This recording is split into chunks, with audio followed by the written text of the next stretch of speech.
हाय दोस्तों, आज हम शुरू करेंगे प्रत्यावर्ती तथा अप्रत्यावर्ती परिवर्तन और भौतिक तथा रासायनिक परिवर्तन। ठीक है कि प्रत्यावर्ती परिवर्तन किसे कहते हैं, अप्रत्यावर्ती परिवर्तन किसे कहते हैं तथा भौतिक तथा रासायनिक परिवर्तन किसे कहते हैं। ठीक है, चलिए शुरू करते हैं। पहला हेडिंग है प्रत्यावर्ती परिवर्तन। जब पदार्थ परिस्थितियां पलट देने पर अपनी पूर्व स्थिति में आ जाता है तो ऐसे परिवर्तन को प्रत्यावर्ती परिवर्तन कहते हैं। ठीक है, जैसे रबर बैंड या स्प्रिंग को खींचना और खींचकर छोड़ देना। इसका मतलब यह है प्रत्यावर्तित परिवर्तन का ऐसी कोई परिस्थिति जिसे पलट देने पर वह पूर्व अपनी स्थिति में आ जाए। जैसे रबड़ हो गया, अगर रबड़ को हम खींचेंगे, ठीक है, अगर रबड़ को हम खींचेंगे तो तन जाता है, अगर छोड़ देंगे तो अपने पुनः अपनी स्थिति में आ जाता है। ठीक है, ऐसे परिवर्तन जिनमें बदलाव किया जाए फिर वह पुनः वो अपनी स्थिति में आ जाए। इस प्रकार के जो परिवर्तन होते हैं वो प्रत्यावर्ती परिवर्तन है। अगर उस किसी भी चीज़ में हम परिवर्तन करते हैं और वह पुनः अपनी स्थिति में आ जाता है तो हम उसे बोलते हैं प्रत्यावर्तित परिवर्तन। ठीक है, अगला है अप्रत्यावर्तित परिवर्तन। अप्रत्यावर्तित परिवर्तन, ठीक है, इसका डिफिनीशन होता है ऐसे परिवर्तन जिनमें पदार्थ पुनः अपनी पूर्व अवस्था में नहीं लाया जा सकता है। ठीक है, अप्रत्यावर्तित परिवर्तन कहलाते हैं। ठीक है, ऐसी भी बहुत चीज़ें होती हैं जिनमें परिवर्तन होता है लेकिन वह पुनः अपनी स्थिति में नहीं आ पाता है। जैसे मोमबत्ती है, अगर मोमबत्ती को हम जला दें तो वापस क्या आ जाता है, आता है, लेकिन वो किस में आ जाए, वो कैंडल्स को नहीं लेंगे। मान लीजिए कोई दीपक है, दीपक में कोई चीज़ रख देते हैं, उसको क्या बोलते हैं, मान लीजिए दीपक, उसमें क्या रखते हैं हम,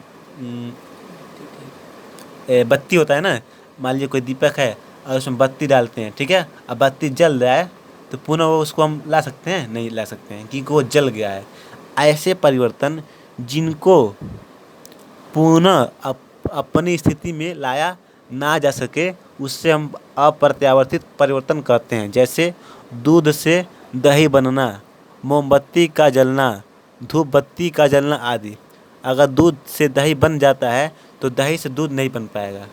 अगर दही से दूध बनाना है तो दूध और दोनों चीज़ें चाहिए। ठीक है, अब मान लीजिए मोमबत्ती का जलना, अगर मान लीजिए मोमबत्ती जल जाता है, ठीक है, मोम में बत्ती जलाए हैं तो जल जाएगा और उसको पुनः हम उस स्थिति में नहीं ला पाते हैं क्योंकि मोमबत्ती जो है, मोमबत्ती का जो पत्ती है वो जल जाता है, वो पुनः उसको हम ला नहीं सकते हैं क्योंकि वह वहीं पर समाप्त हो जाएगा।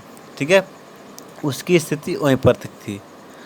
और अगला है धूप बत्ती का जलना। अगर मान लीजिए धूप बत्ती हम जला दिए हैं, अगर सोचिए कि आप उसको पुनः हम वापस ला दें तो मुमकिन नहीं है कि धूप बत्ती के बाद जो जल जाता है वो वापस पुनः अपनी स्थिति में नहीं आता है। तो इस प्रकार के जो परिवर्तन होते हैं अप्रत्यावर्तित परिवर्तन में आते हैं। ठीक है,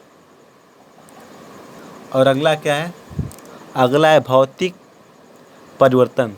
भौतिक परिवर्तन यानी फिजिकल चेंजिंग बोलते हैं। ठीक है, इसका परिभाषा होता है भौतिक परिवर्तन का, भौतिक परिवर्तन में पदार्थ का रूप बदल जाता है परंतु कोई नया पदार्थ नहीं बनता। भौतिक परिवर्तन के पश्चात सामान्यतः पदार्थ की पूर्व स्थिति पुनः प्राप्त की जा सकती है। जो बोल रहा है भौतिक अवस्था, जो भौतिक परिवर्तन होते हैं उसमें पदार्थ का रूप बदल जाता है परंतु कोई नया पदार्थ नहीं बनता है। ठीक है, जो भौतिक परिवर्तन होते हैं उससे कोई नया पदार्थ बना लेंगे लेकिन वह पुनः नया पदार्थ नहीं बन सकता है।